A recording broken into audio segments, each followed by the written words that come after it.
За амар өндөө. За ээлжид Монгол ардын хөлөг тоглоомоо та бүхэн танилцуулъя. За энд дугуй хэлбэртэй хөлгөн дээр тоглодог энэ тоон гэдэг тоглоом байна. За тоон бол хоёр хүн хоорондоо тоглодог юм тоглоомоо. За энэ тоглоомын одоо тоглоснороо бол тухайн тэр тоглогч нар альва зүйлд ийм өдөр шөнө солигдох гэдэг шиг тийм ойлголтыг одоо тоглоомын аргаар учрыг ингэж тунгаах юм боломжтой. Юу гэхээр нэг тоглогч нь өөрийн 6 хүүг нөгөө тоглогчийн 6 хүүгийн байранд шилжүүл тоглодог ийм тоглоом л доо. Тэгээ тоон гэдэг тоглоомоор ингээд тоглоход бол ямар нэгэн хожигдлоо гэдэг тийм зүйл одоо сүйдээ гарахгүй болно. Аль бол хоёр хүн сайхан эвлий найрамдыг гэвэл энэ тоон тоглоомоор тоглоход нэг нь 6 хүүгийнхаа байрыг ингээд энд ирэхэд нөгөө тоглогч нь яг нөгөө байр руу шилжиж ирдэг тийм бас онцлогтой тоглоом байгаа. За тоон тоглоомын дээр нүүдэл нь яах вэ гэхээр хоёр янзаар нүүдэг. За би энэ тоглогчийн энэ хониор тавьсан 6 хүүтэй тоглогчийн яаж нүүхийг үзүүлье. За энэ зураасны дагуу нэгээр ингэж нүүх. За урагшаа болон хажуу тийшээ нүүн мөн арагшаа нүүж болно. За эсвэл хоёр дахь нүүдэл нь бол их онцлогтой.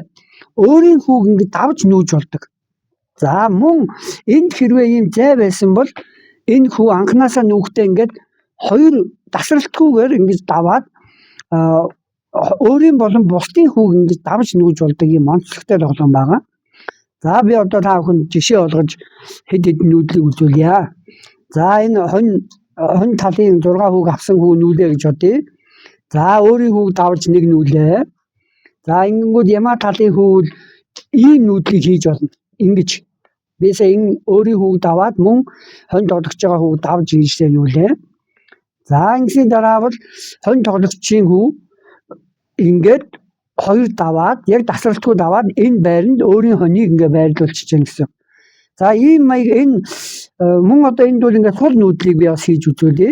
За одоо сая хонь байраа эзэлсэн учраас би ямаа хүү сул нүүж үзүүлье. Ингэж сул нүүж болно.